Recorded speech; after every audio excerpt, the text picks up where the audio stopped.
अस्सलामुअलैकुम दोस्तों, ARG fan cam में खुशामदीद। दोस्तों, पाकिस्तान की खुफिया एजेंसी ISI हमारे मुल्क का वो अदारा है जिसके जांबाजों ने दफ़ाए वतन की जंगें हमेशा दुश्मनों के घरों में घुस कर लड़ी हैं और मुल्क व कौम को बड़े बड़े सानियों से बचाया है। सिर्फ ये ही नहीं बल्कि जासूसी में ISI ने सारी दुनिया की एजेंसियों को पीछे छोड़ दिया है।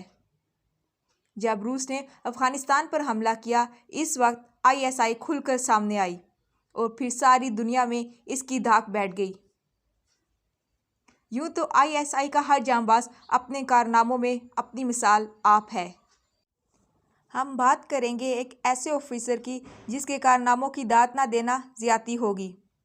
इस ऑफिसर ने अपनी महारत से भारत के इसराइल से मिलकर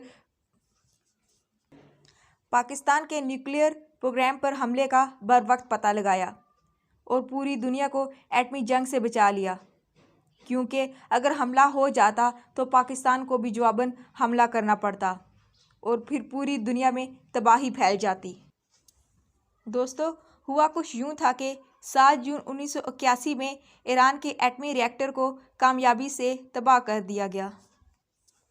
इसके बाद इसराइल ने इंडिया के साथ मिलकर पाकिस्तान के एटमी प्रोग्राम पर हमला करने का मंसूबा बनाया और ये 80 की दिहाई का दरमियानी अरसा था।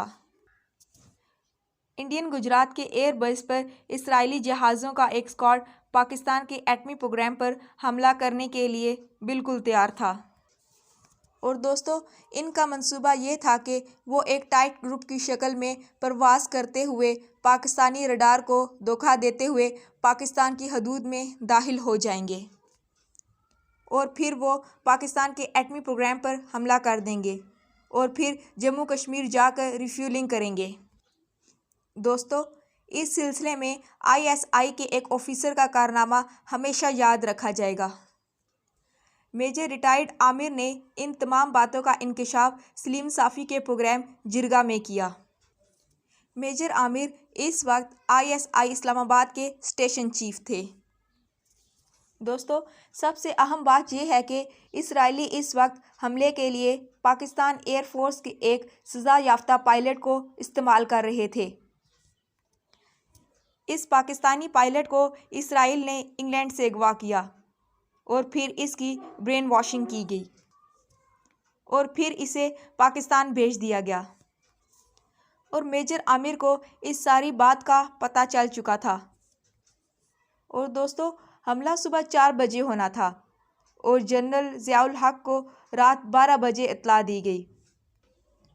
उन्होंने सारी सूरत हाल का जायज़ा लिया और फैसला किया कि हमले को रोका नहीं जाएगा बल्कि नाकाम बनाया जाएगा और इस काम के लिए पाकिस्तान एयरफोर्स के 3 दस्ते तश्कील दिए गए। दोस्तों, पहले दस्ते का काम ये था कि वो इसराइली दस्ते के जहाज़ों के हमले को नाकाम बनाए और इनको मार गिराए और दूसरे दस्ते को इंडिया के बबाई न्यूक्लियर प्लांट को तबाह करने का टास्क दिया गया और तीसरे दस्ते को निजो डेजर्ट में मौजूद इसराइली डिमोना प्लांट को तबाह करने का टास्क दिया गया। दोस्तों, इसराइल पर हमला इसलिए नहीं किया गया क्योंकि पाकिस्तान के जहाज़ रिफ्यूलिंग नहीं कर सकते थे, इसलिए इनका गिरना मुमकिन था और वापसी नामुमकिन। दोस्तों, इस काम के लिए 4 जांबाजों की ज़रूरत थी। जब पाकिस्तान एयरफोर्स के जांबाजों से पूछा गया तो अपनी जान का नजराना पेश करने के लिए 10 हवाबाज तैयार हो गए और फिर इनमें कुरानंदाजी करनी पड़ी। और दोस्तों, ये एक सुनहरी मौका था कि 2 आलमे इस्लाम के दुश्मनों को इनके एटमी पावर से महरूम कर दिया जाए। लेकिन दोस्तों, अमेरिकन सैटेलाइट ने पाकिस्तान के जहाज़ों की नकलो हमल को नोट किया और भारत और इसराइल को आगाह कर दिया और यूं फिर दुश्मनों ने इंतहाई शर्मिंदगी के साथ पिसपाई अख्तियार कर ली। दोस्तों, ये वो गुमनाम सिपाही हैं जो आंखों से ओझल रहकर भी हर वक्त मुल्क व कौम की हिफाजत करते हैं। इन्हें आज तक ना कोई पकड़ सका है और ना कोई इनके बारे में जान सका है।